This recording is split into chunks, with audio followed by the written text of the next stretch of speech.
We're hoping the home field advantage is in full roar tonight. Every time the opposing team false starts or is called for a delay of game, that's referred to as a one pride penalty. And that one pride slogan has now been around for a decade, and it exists in large part because of the Lanivich family.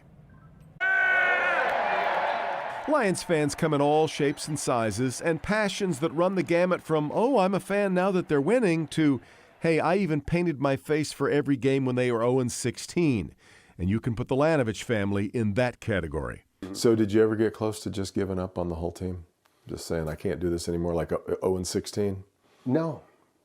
I think why, because I'm never going to shift teams. Nope, no fair weather fans in this house. Iain Lanivich, that's him with the Honolulu blue hair, his son Drexel, and his father Leonard are 3 generations of believers. Note Leonard's number 22 jersey. Are you old enough to remember the Lions' last championship?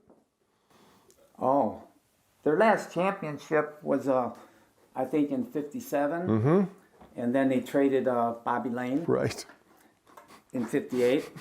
And that's why I took Bobby Lane, because this is, he was the last quarterback that we had a championship on. Yes, he believes in the Bobby Lane curse, but that it was a 50-year curse and that it's now over. I've been to games like last year and years before, and I've just seen them, almost every game I've been to, they've lost. That's Iain's son, Drexel. There used to be a joke that raising a child to be a Lions fan was tantamount to child abuse, but this is working out pretty well. When I started going to games this year, and I'm just seeing them win, it's like a big thing for me, and it makes this spark in my brain. Like, I love football. I love the Lions. If you want to see the recognizable versions of the Lanivich family, maybe you can catch them in line waiting for their paint jobs.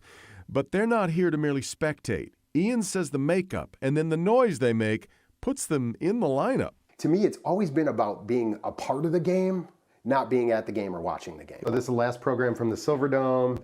But Iain's contributions to the team go beyond cheering and heckling opposing players.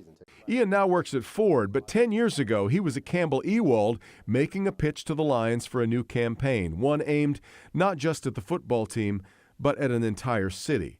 A brainstorming session with his wife Margaret led him to the One Pride theme that still runs today. As a fan, I would do my part to try to fuel it in the beginning, right? I would post more on social media. I was also working with the team at that time, so it's like the Jumbotrons. It was use #OnePride, right?